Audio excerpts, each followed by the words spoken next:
has slowing down as a therapist hurt you? Hurt? Oh. Yeah. Oh. The result or outcome for me is that it feels crazy saying it out loud, but I start to question whether or not I should be doing it. I just start to question whether or not I should be doing that. But a large part of me wants to, so, here I am.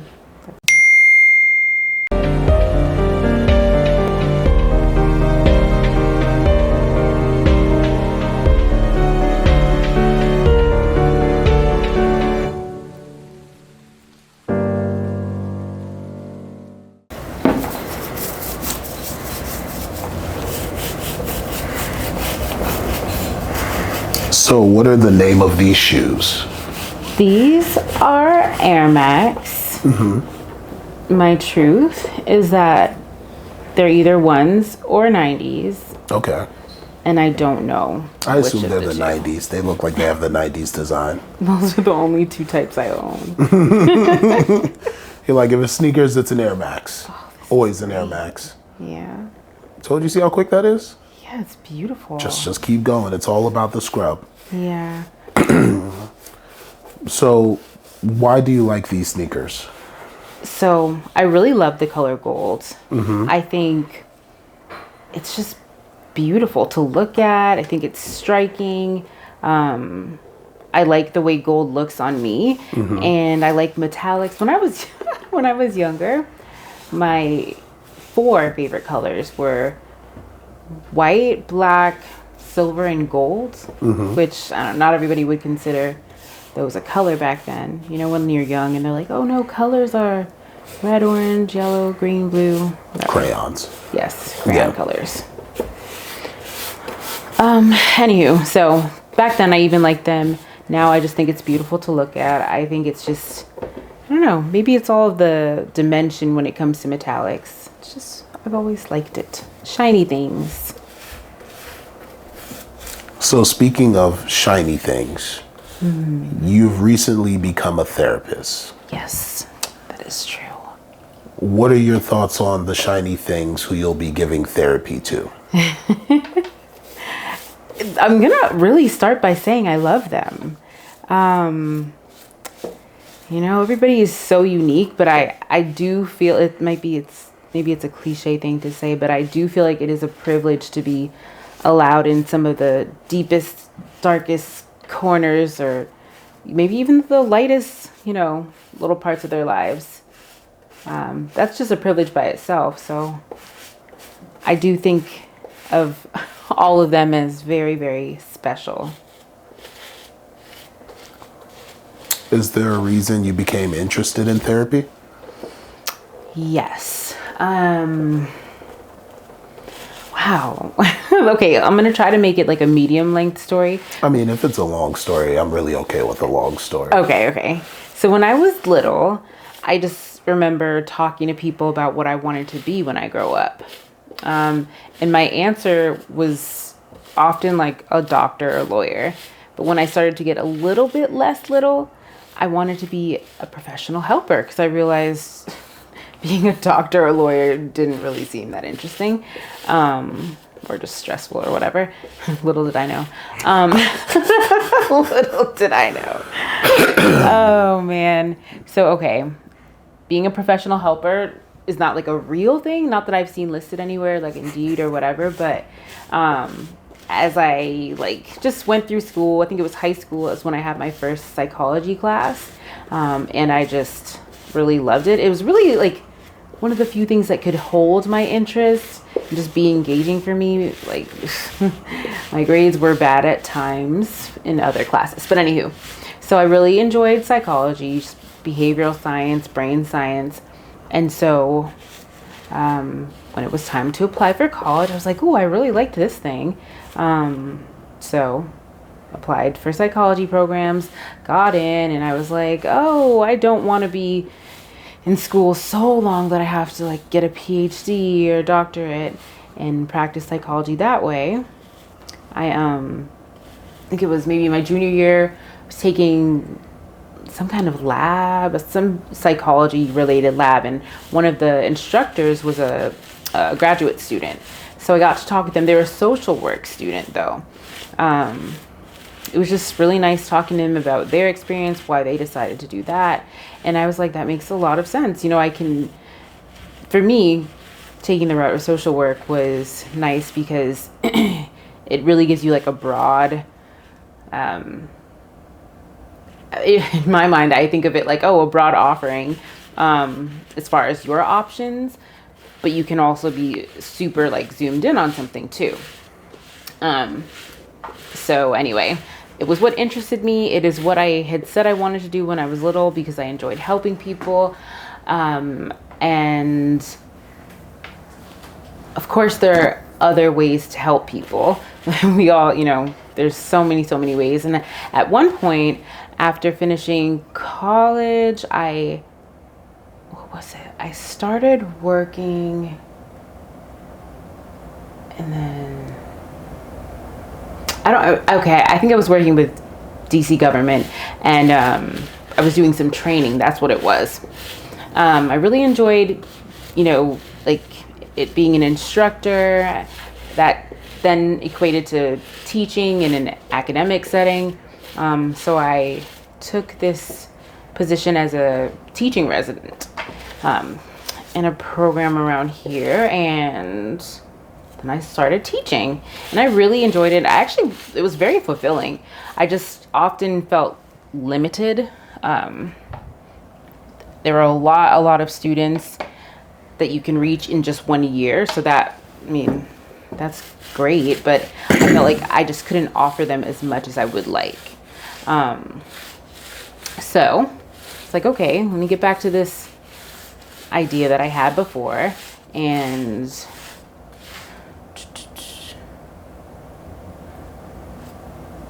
right, started with the training, then went back into teaching.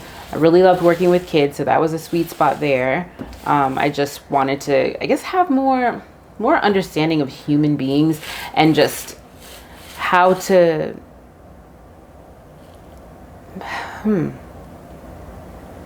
be better with people. I guess that's really what it was. So went back to school, and I was like, okay, I want to be better with people, know people more, and just be able to serve my community. That's really a thing that I often think about, is community, and like healthy community. And that just seemed like a really great way to do that. I think another thing is from my own experience. I am somebody who has a history of various mental health differences, maybe. And I think there are a lot of times growing up where I wished I had what I am now doing my best to give people. Just a person that is genuinely interested in helping to make your condition better. So I think that's, I don't know how long that was, but that's like the big picture. Tell me about the little picture. The little picture. Man, the little picture. Why? I just really think it's so cool. I love being a therapist. I love talking to people. And it's not just talking. I love just, connecting with people, building that sense of community. Like, I just love people. I don't know. I just love people. But no, really. Yeah. I also think, okay, all those things are true. I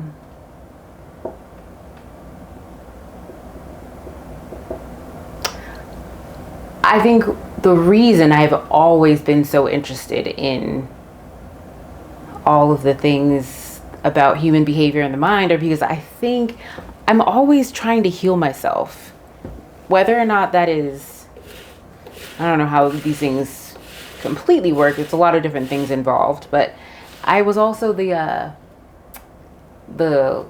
what do they call it? Dr. Google, whatever it used to be, but Google, not Google University, but when you go and you look on Google for all of your ailments and you're like, what's wrong with my elbow? And it's just like, I don't know, you got to scrape. And getting a scrape turns into you're going to die in 2 days. Yeah. That is exactly where I was going, yes. Oh no, there might have been a nail. Like, yes, I used to play around in that area there. You used to get sucked in? Sucked in, that's it. Yeah.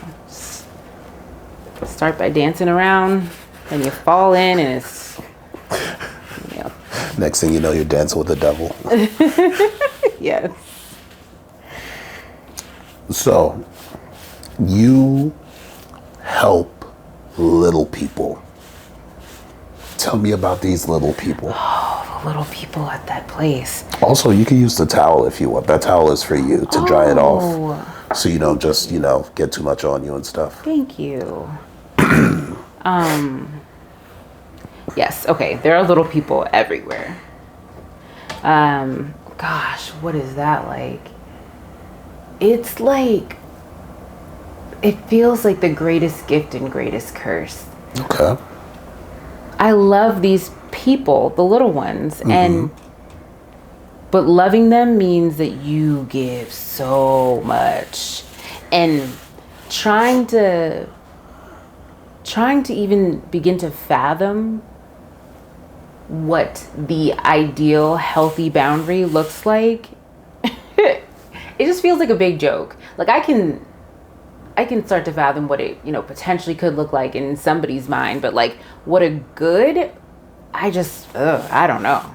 Cause it's people, you work with people and not just, maybe not just like 5 to 10 people you see and maybe other types of work, or gosh, if you think about people that work at home still, never mind touchy, but I think it's just so many people. It's so much input all day, just talking, people looking at you, people moving, breathing, and you just have to remember things all day and hold so much energy.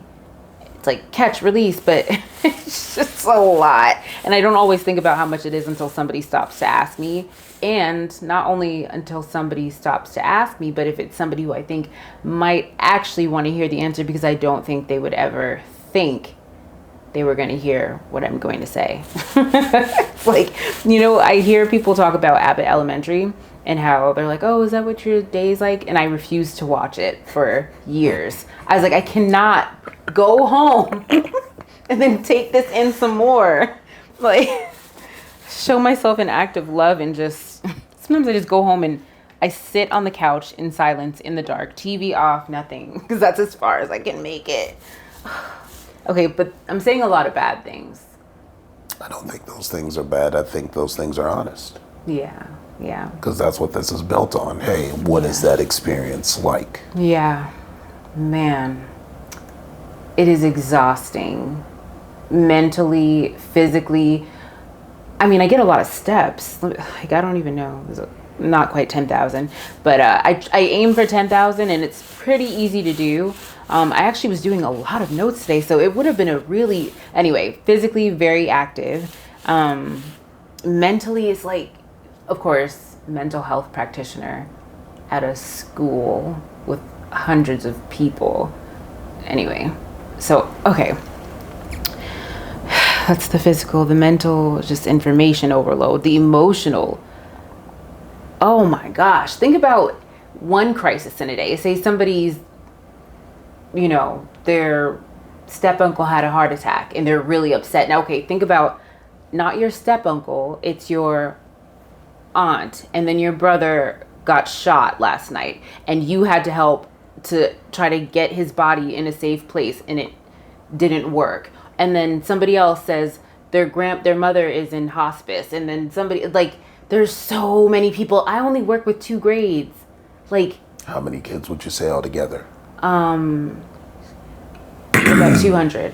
Oh, that's like the total number of students. I have like an assigned few different types of caseloads for different services, and then I deal with crises and everything in between. If somebody's like, can they just sit here?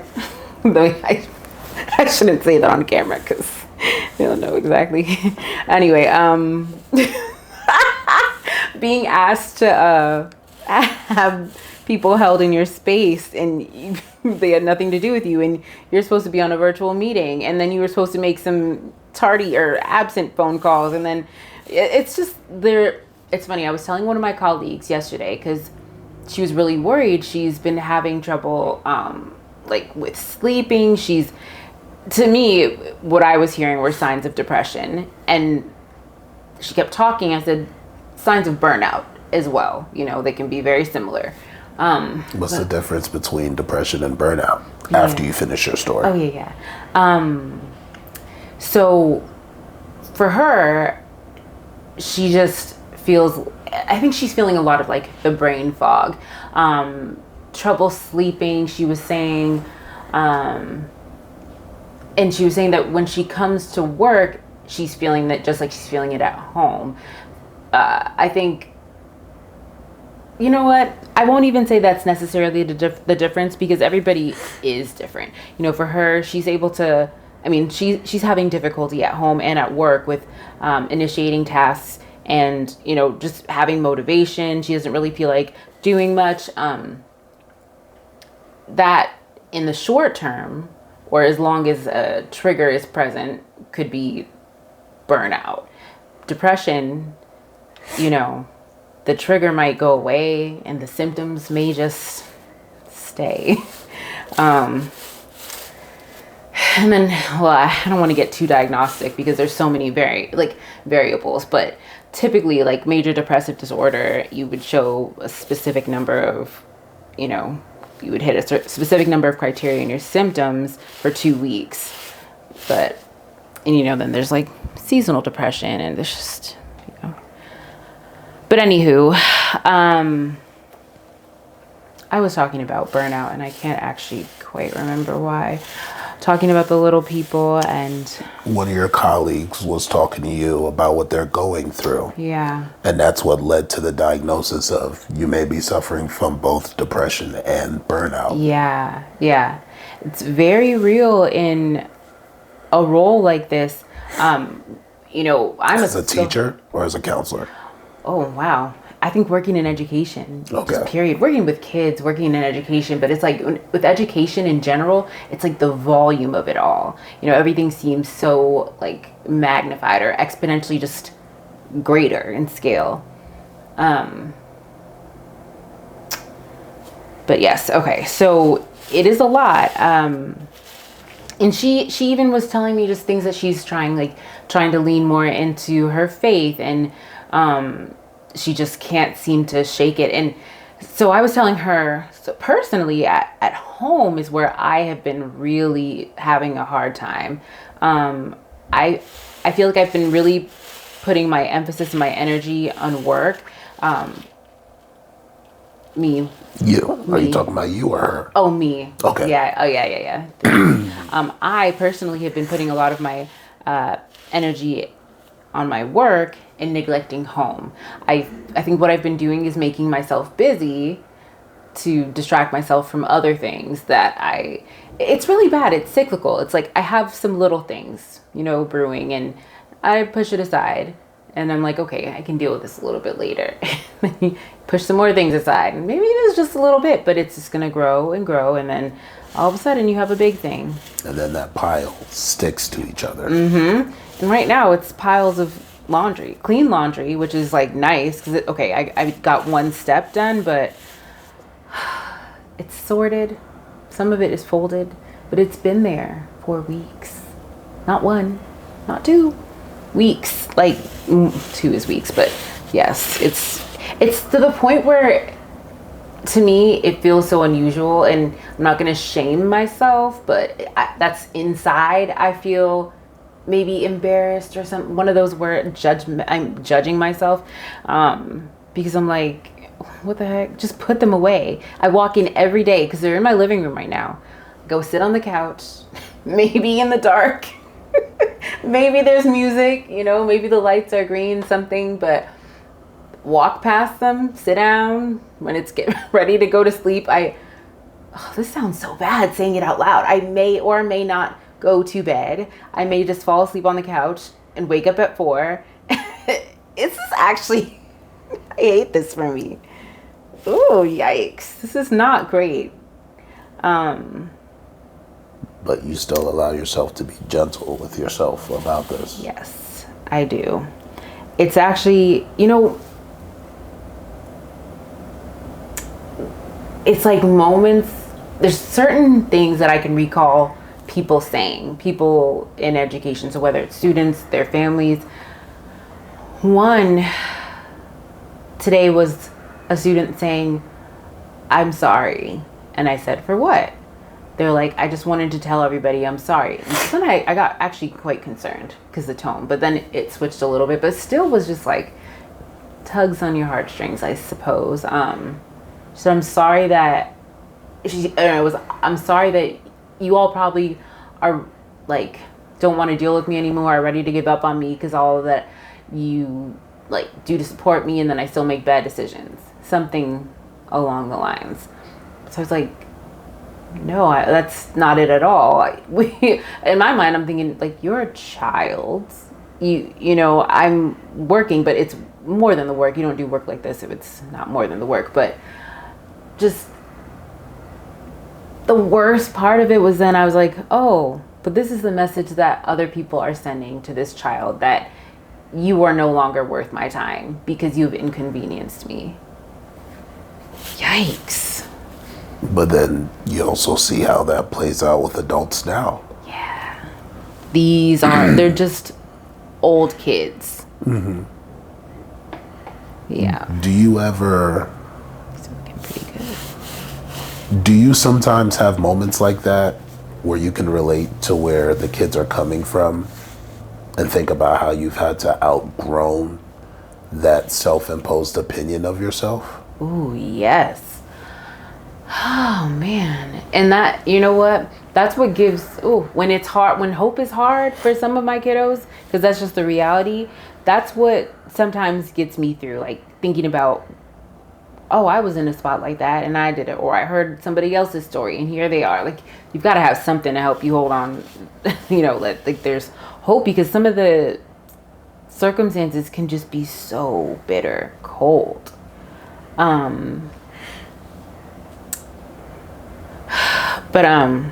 Sorry, the question.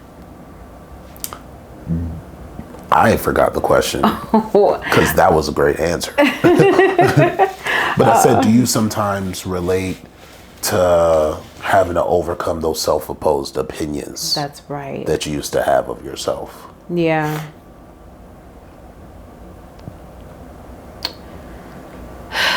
Yes, that is definitely something that's so relatable. For me, it's like, oh, I remember when I was dealing like that with that. I remember when I was in that similarly and I felt this way. And on the contrary, too, I also feel pain for when other adults in the building act like they were never a child. I'm like, but you probably do the same thing now for many people. Mm-hmm. Like I said, sometimes they're just old kids. For many of the older kids. Yeah, I'm just like, wow. Like, just as you were telling them not to interrupt in class or, don't call out, 5 minutes later we start a staff meeting and you're literally talking, you're on your phone, like, ooh. I was going to say it's weird. It is, but it's also like, okay, pots fine. and kettles. Yes. That's all, pots and kettles. Exactly. Why would I ever do that? Because I'm an adult and it's like, you're not excused. Exactly. Yep. That is it. What would you say is the capacity for somebody like yourself who's responsible for 200 children plus the adults that take care of those children? Like, what is your limit of, today is too much? So I don't know. What I will say is I am learning. Last week, I believe it was Thursday, that was a day where I was like, what am I doing here? I'm typically just fly through the day, autopilot, you just get through the 10 hours or however long it is that day, because it's probably a minimum of 10. And it's just like, I don't know.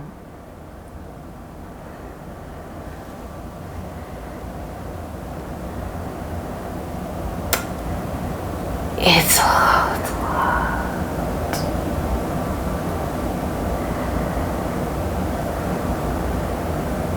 Yeah, I don't.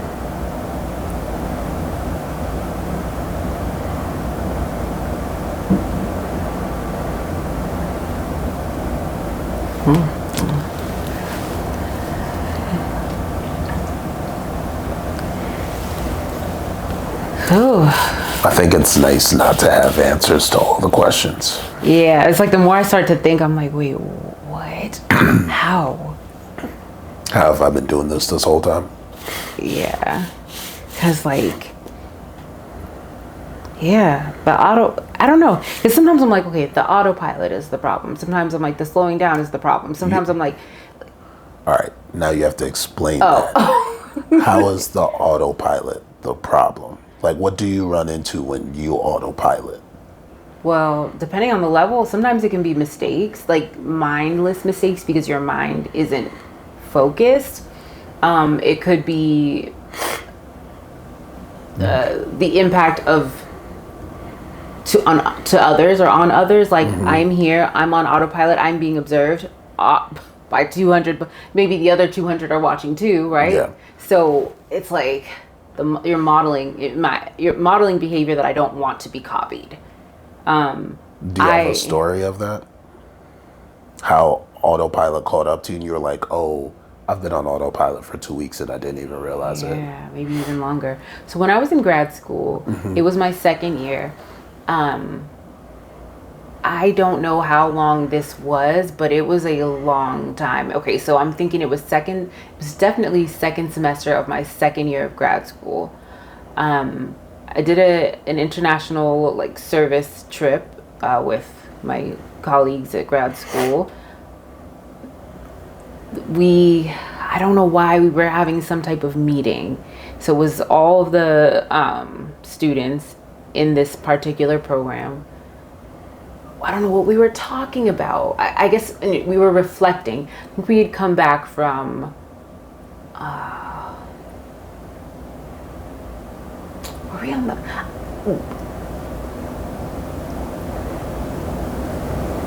that's it, because we were in Cape Town. We had gone to see some sites. I know we saw Nelson Mandela's prison cell. It was just, that day was so emotionally, spiritually, just so overloaded and overfilled. And that was after probably my first year and a half of grad school, feeling like I'm going to explode, but just feeling like I need to get this done. Like, it's hard. It's going to be hard. Keep it pushing. And I was on the floor inside of a circle of 26 adults, boo-hoo, snot, crying, screaming, wailing, like, just until I had no energy left. That's probably, that was a big one. So that reality of being in that prison cell shook you out of being in autopilot. You know, and I don't know if that is right now. I mean, as I recall, that is the one thing I can remember. I remember visually where I was, what I was doing, you know, places, but I don't fully remember that is the part of the day that I remember. Yeah. I just know we were out from very, very early in the morning when it was dark to very, very late at night when it was dark, and we were in Cape Town and like around Cape Town touring, and it was just so emotionally like charged. Yeah, but it was that day, and we just sat and just started to reflect. Yeah. And the people around you held space for that. They did. They held space. They held parts of my body up. You know, really, like your head on knee here, so, you know. Yeah. Maybe the tissue for some snot. Yeah, all that snot. Yes. Yeah. How has slowing down as a therapist hurt you? Hurt? Oh. Yeah. Oh. The result or outcome for me is that it feels crazy saying it out loud, but I start to question whether or not I should be doing it. It's, I just start to question whether or not I should be doing that. But a large part of me wants to, so, here I am. That's what I'm doing. You know what I tell myself on days like that? What? If I gave this thing up, what would I be doing with my time? And what I do is I test out doing that thing that I'd be doing with my time.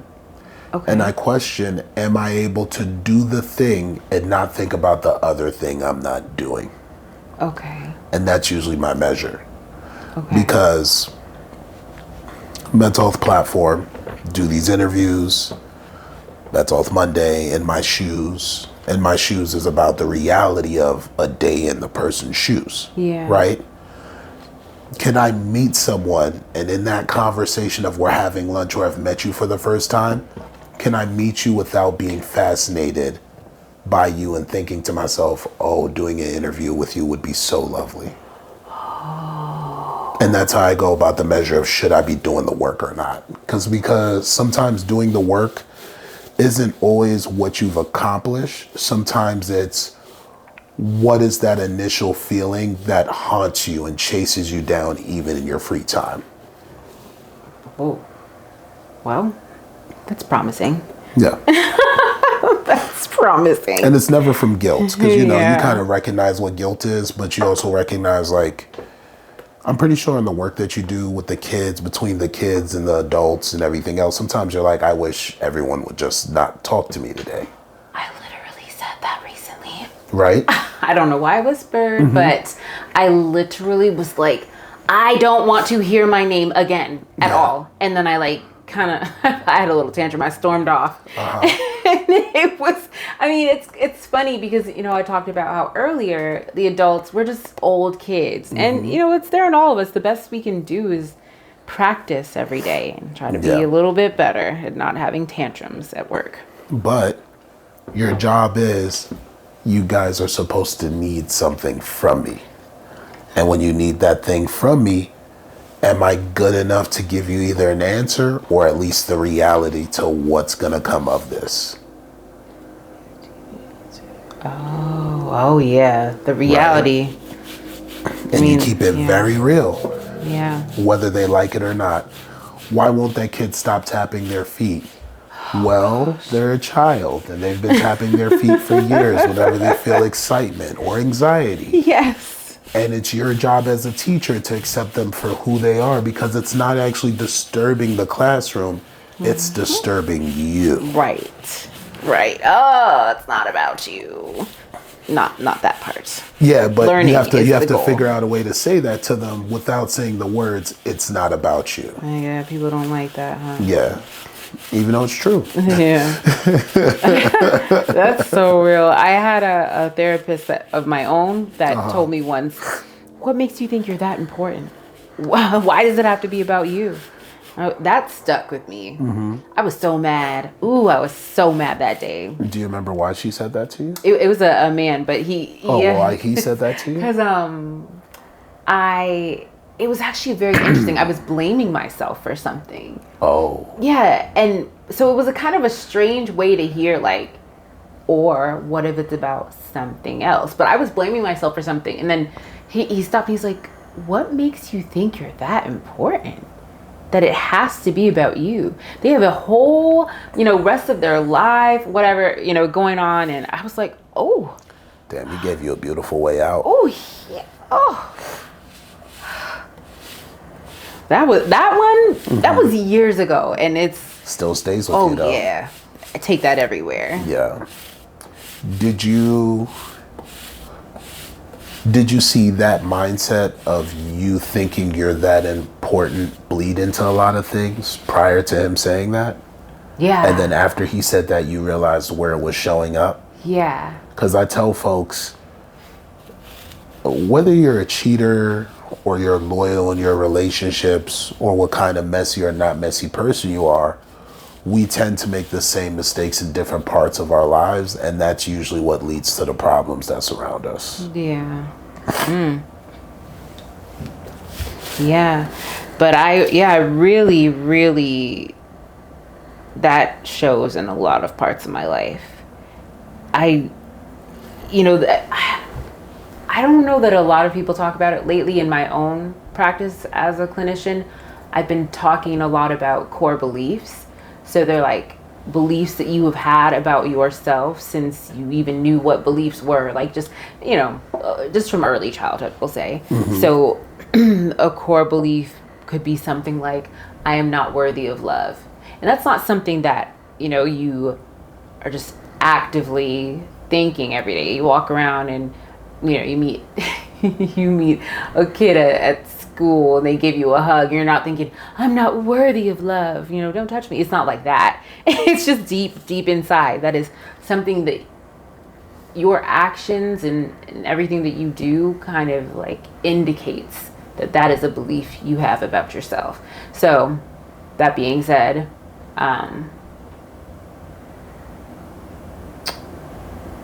connection, my core beliefs sometimes lead me to... Do me a favor, you can move this towel a little bit. It's blocking the camera. Appreciate you. Yeah, no problem. Your core beliefs lead you. They sometimes lead me to feel the need to put others... No. It's basically like I'm saying, like, they're going to be so hurt that I can't go to their party. And then I decide I need to feel bad for that because it's my fault. I ruined their party. But like, okay, there's other people here. But I'm always trying to make myself be the bad guy. That's what it feels like. Like, it's me. It has to be me. No, it doesn't. Maybe it was the person who was there before. So does that mean you've had to make space to embrace your villainy? Make space to embrace my... Oh, yes. Sometimes I have to be the bad guy. And it's not in their lives, it's in your own life. Because from what you're describing, you will want to punish yourself for what you've done, but what you've done isn't necessarily wrong. You needed that time. That's why you couldn't show up. You needed that space. That's why you got more sleep than you usually would on that day, because that shows how much you've been lifting for the week. Yeah. So then it really becomes, can you accept that version of you that has to make the hard decisions without punishing yourself? Because that's what accepting that part of yourself would be. Without punishing myself sounds crazy, but it sounds crazy because it sounds so real. Why do I do that? What, I'm thinking out loud. Why do I do that? What purpose does it serve? How does it help me? It doesn't help you. Oh gosh. Yeah.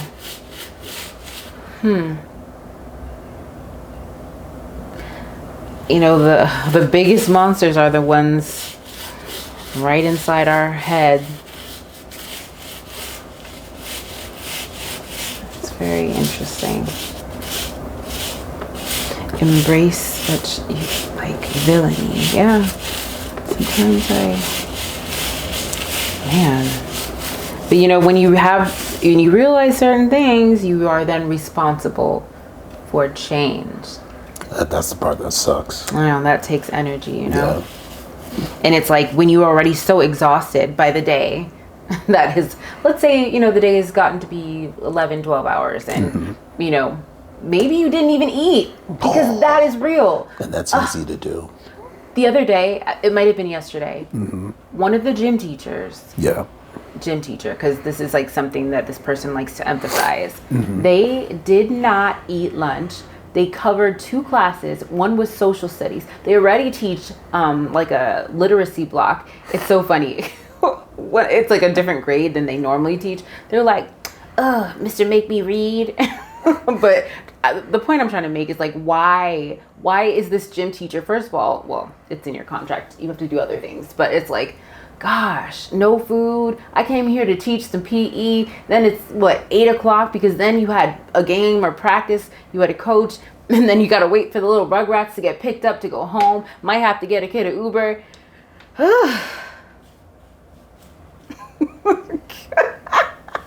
This is not funny, but I don't know what else to do but laugh, because it really sounds wild. Oh gosh, I feel like you keep asking me things and I keep forgetting things because I get so perturbed. I'm like, this is insane. How have you kept it together with your own discoveries that you two are dealing with stuff like, if I'm not mistaken, ADHD? Yeah. A whole lifetime of that. And now, I have to unpack this thing that belongs to me, but the way others have treated me for it haven't really done me justice. Yeah. Recently maybe it was November, I got diagnosed with ADHD. I had suspected for quite a while that, that sounds kind of familiar. I'm doing some research. That seems familiar. I'm teaching a student, because I taught years ago. Yeah. And it's like, that sounds like, I kept identifying with students that have ADHD and just people. 2 of my very serious relationships were with people with ADHD. One of them I almost married. And I guess there's even research about couples with ADHD, which I've recently done some training on. But anywho, one part of me is super, super validated. There's another part of me that's a bit frustrated. There's another part of me that is grateful. It's like, gosh. And then I'm also just like, my soft spot for the kiddos who I already very much empathized with has just gotten much bigger. And it's like, I just get it so much. But then you know what? In my work, it gives me kind of like another lens to want to just pour into that baby so much more. Because I'm like, this is the love and care and patience. Ooh, the patience this student needs. Today, they have these, it's almost like the resistance bands you work out with, but they're specially designed for a student desk. So they can put it toward their feet and just like bounce and use it as like a fidget. Have you moved on to another sneaker yet, or no? Oh, no, I haven't. Let's dry this one off and then move on to another sneaker so we can make sure we clean both of them. Okay, so easy to just get wrapped up. Did a great job on your shoes. Oh, I thank you. You should put them both on the table so we could do a comparison real quick. Ooh, okay. Of the here. before and after. You just put this right here. There we go. Just the Where should we before put right this there. one? Just put that one right beside? there. Yeah, and then just open it up, show the angles. Oh. Yeah, one's a little bit more white than the Oh, other. yeah, a lot more. And then the bottoms, it's the one that got cleaned. And that's the one that has not been cleaned yet. I have not been cleaned yet. It's giving dirty. It's giving, I was outside with it. Okay, you can put that on the floor. Okay, wait. Man. Okay. Oh, man, I gotta breathe. Sometimes it's that simple. Would you like a water break? Oh, yes. You have that. That's you right there. I got you. Just hydration. Doing a great job. You take your time. You take your time. I know it's been a lot of self-discoveries today. Right. I'm gonna sleep well, though. I think sometimes you gotta get some of this stuff out. Mm-hmm. Okay. So, talking about discoveries, ADHD, my students. Yes, I have such a soft spot for like students. I'm gonna say this, and it might sound funny because I was gonna be like, I'm not hyperactive. That's what almost came out of my mouth, and I truly don't believe that I I am hyper. That's not the type that I was diagnosed with, inattentive, but excuse me. Kiddos who are super hyperactive and just like are bouncing off the walls. I'm like, that what they're doing with their body is what is going on in my mind. The other day I was talking to a colleague and I was like, I just feel like I have to live slow. There's a show on, I think, Amazon Prime Video.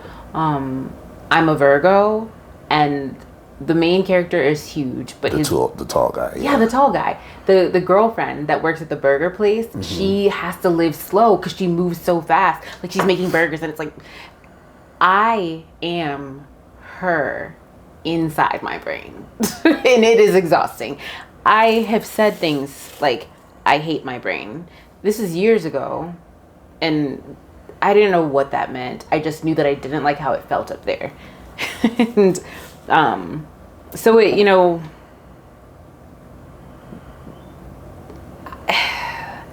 I don't know if I would say validation is the biggest thing that I feel, because validation to me would come from more like, this thing that I've been, I don't know. That's not the biggest thing that's like resonating with me right now. It's just like,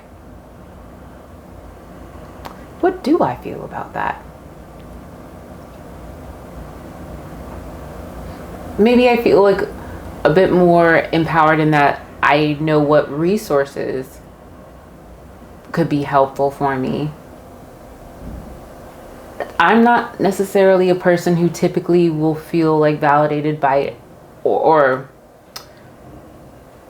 maybe validated is the word, I'm not sure if it is, but by getting an actual diagnosis, because I'm a person who believes that like a diagnosis is merely a group of symptoms to help better. The label is very, very unimportant. Well, that is my opinion. For some people, that label is extremely important.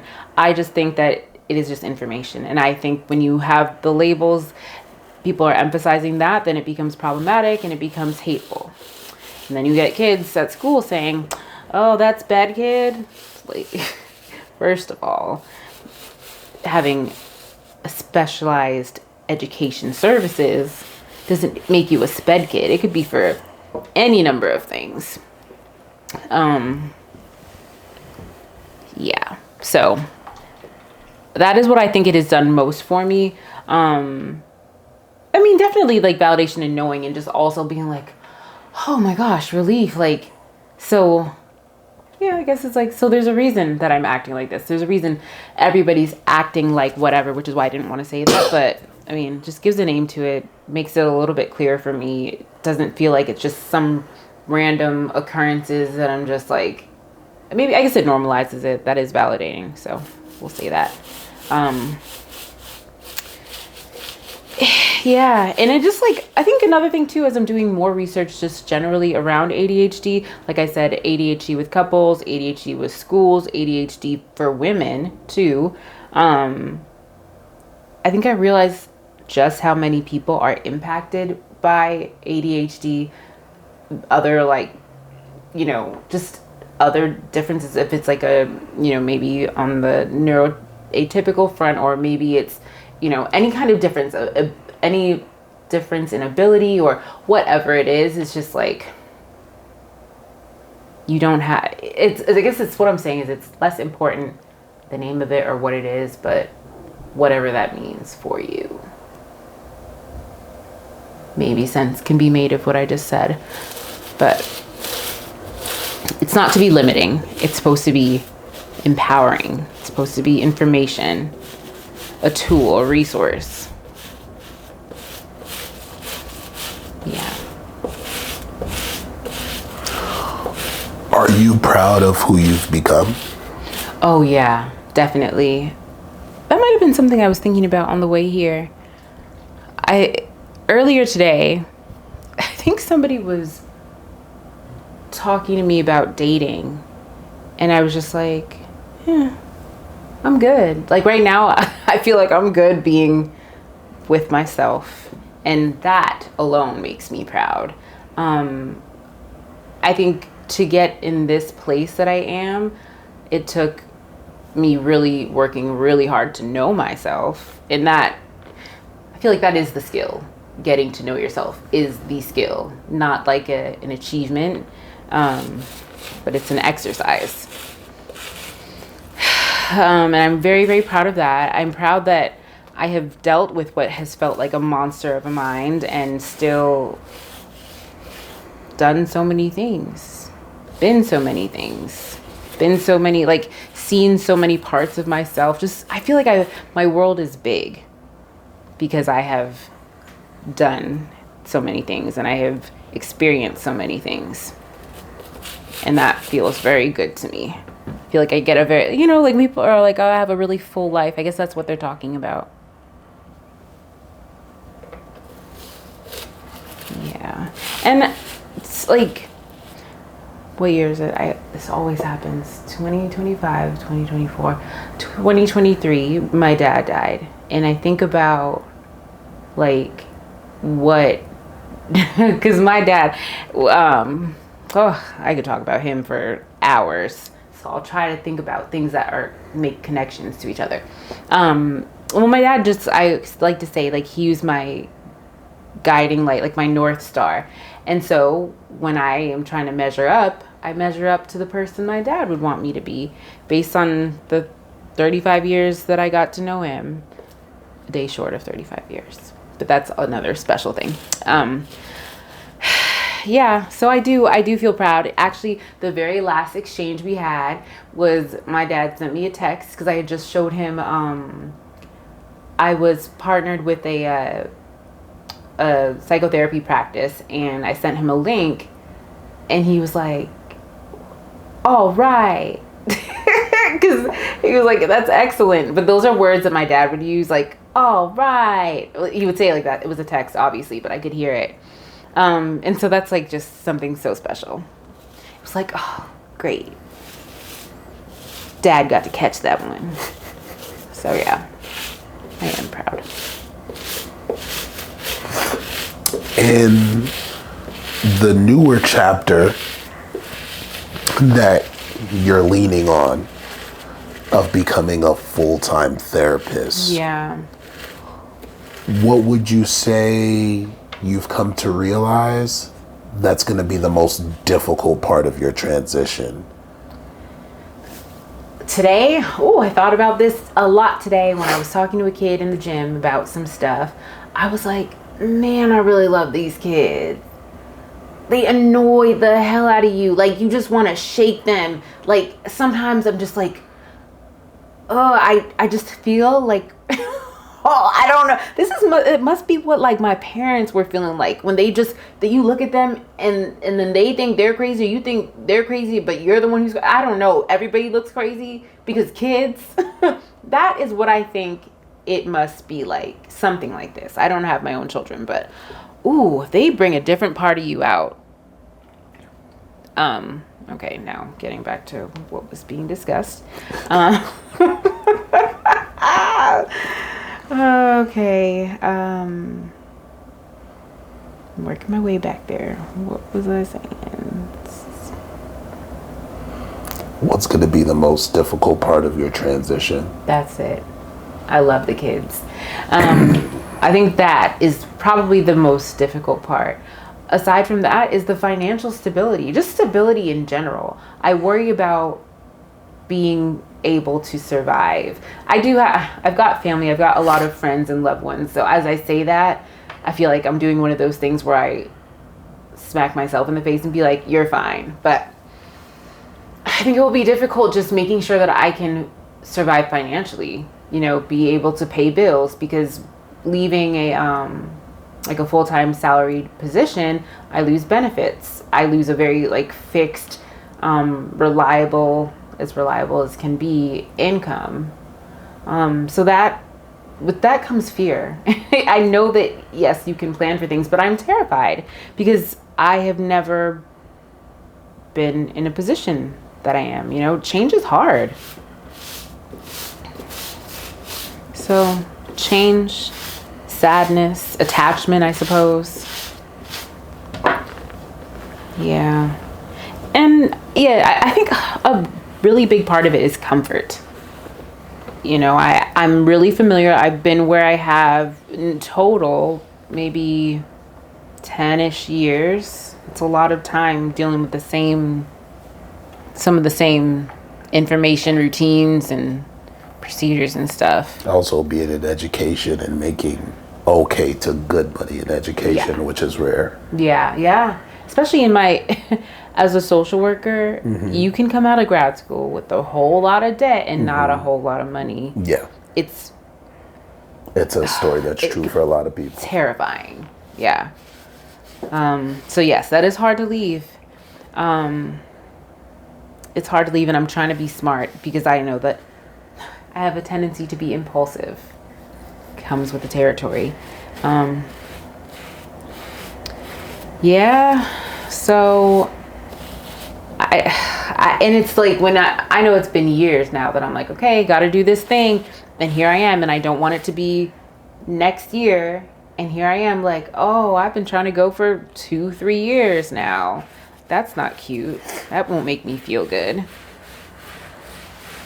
But I think right now I am letting a lot of fear hold me back from things. And that is something that's keeping me from progress in other areas. And I think historically has. It's scary. I'm fearful, scared of disappointing people. Just being incapable. Because then, that's that teeny voice inside my head that becomes loud. Yeah. But I love the kids. And I'm scared of not being able to survive. That may be where you make the same mistakes in different parts of your life when the fear shows up. And the fear says, oh, but what if? And the what if turns into, okay, we could stay here a little bit longer. The anxiety. Yeah. And then you get stuck. But then being stuck feels kind of nice. Yeah, it can be very cozy. Like if you're bundled up like a burrito in your favorite blanket, like you're stuck. You're real stuck. In a real burrito blanket too. Yeah. But yeah, ooh, stuck can feel good. That is, oh, yes. And right now it's like, I think I'm really trying to push myself to figure out what I want. I believe that in the past few years, I have felt very confident in the fact that I'm aware of what I want. Lately, I'm not trying to gaslight myself or anything, but I don't think, no, I don't think I know. I don't think I know a lot of things, but I don't think I'm as sure as I believed. Yeah. It's one of those things, life changes. You think you know what you want, and maybe you really do. But tomorrow's a new day. As a full-time social worker who's transitioning to being a full-time therapist outside of the education system, what does it mean to walk a day in your shoes? As a full-time therapist that is transitioning, it means trying to be 100% on point at work, because I feel like my job matters so much. And it means making myself sometimes feel crazy and sometimes like not helpless, but like hopeless to like I'm like, this, how is this possible? There's too much. I'm like, how can I transition from one thing to another when there's no space to transition? It's like, okay, I want to see some clients. I left 5 different blocks available on a weekly calendar to see clients.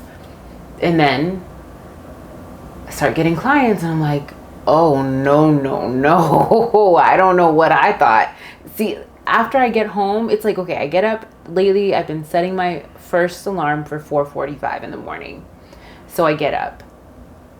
On a normal day, I would have my gym bag packed already, my work bag. So it's just get dressed, freshen up, brush my teeth, whatever. Get to the gym, work out for like 30 minutes to an hour. Gotta be at work at 7:30. kids are dismissed by 4. Typically, there's athletics until somewhere between 5 and 7. Gotta wait for them to get, oh gosh, it's awful. That could be a day. And then I go home and I eat something and I fall asleep on the couch. And then I wake up at 4:45.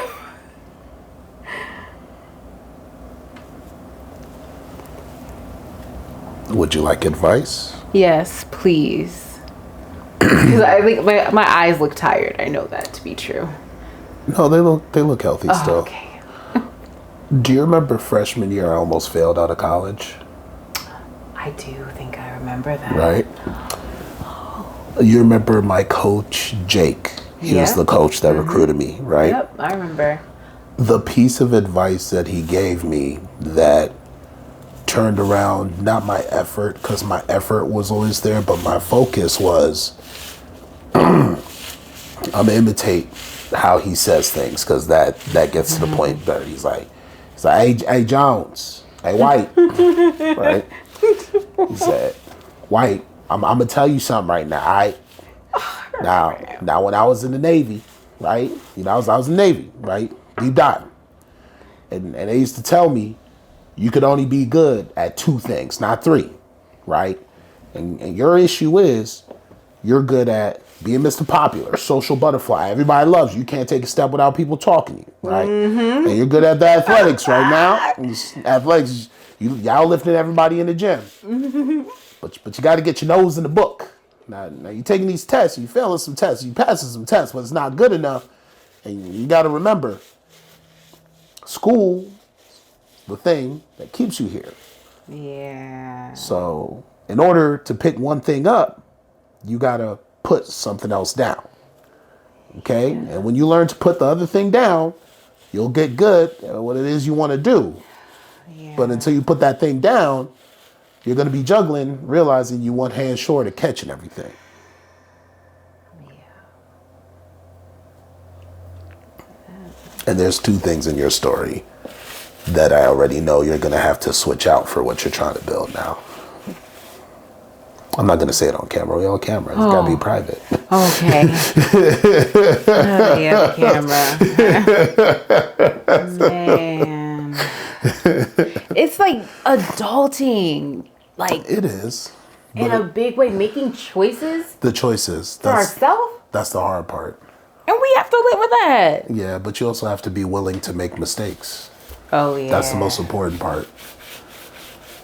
The choices, they're naturally going to have to be made. Even not making a choice is making a choice. Yeah, that's true. That's true. So what's 2 pieces of advice you'd give to someone looking to walk a day in your shoes? Find a mirror. Go to therapy religiously. Stay connected with the people that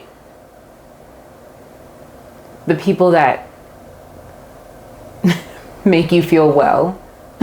We'll say. Just make time for yourself, even if you have to put it in your own calendar. Find a mirror. Because just talking to you today, like, these things don't come out. For me, I haven't created and stuck to ways that I have to get these things out. And they just remain. And I feel like something's always more important. Something is always more important. No, that's just not true. But yeah. When I first started building the stuff that I'm working on now, I actually lived in an apartment with no mirrors for like 4 years. Right? And I don't have any image issues. The reason I did that is because I wanted my focus to be on the things I'm working on and not the person that's working on them. Because I know I'm always going to make time to be critical of myself. I know I'm always going to make time to see, hey, what's going on with me. But it's very hard for me to just focus on the things I need to and separate myself from everything that I need to accomplish, and how much effort is that going to take? That's amazing. But yeah, shifting your focus. And it's just so easy for it to go everywhere. Yeah. Like, for somebody who already has a brain that goes everywhere, it's just sometimes everything feels so hard. Yeah. And I do wonder, I'm like, is this normal? You know, whatever normal means, not really anything, but just like, I don't know. I just don't know. Is it normal? Normal is one thing, healthy is another thing. I don't know. You might be better off figuring out, is this what your normal looks like? Yeah. And does your normal feel healthy for you? Because health doesn't have a look. That's true. It has a feel. Yeah. Like, oh, I feel terrible. That's not good. Yeah. Oh, I feel great. All right, how do we keep this grade up? But unfortunately, or fortunately, those are choices that we have to learn to work on also. Right.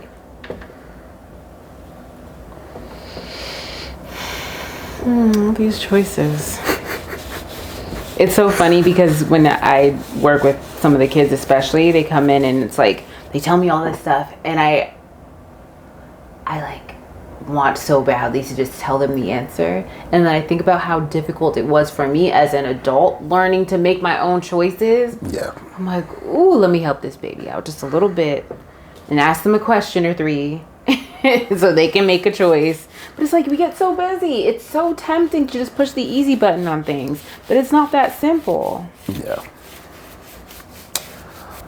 I believe I'm a therapist, and this is a day in my shoes.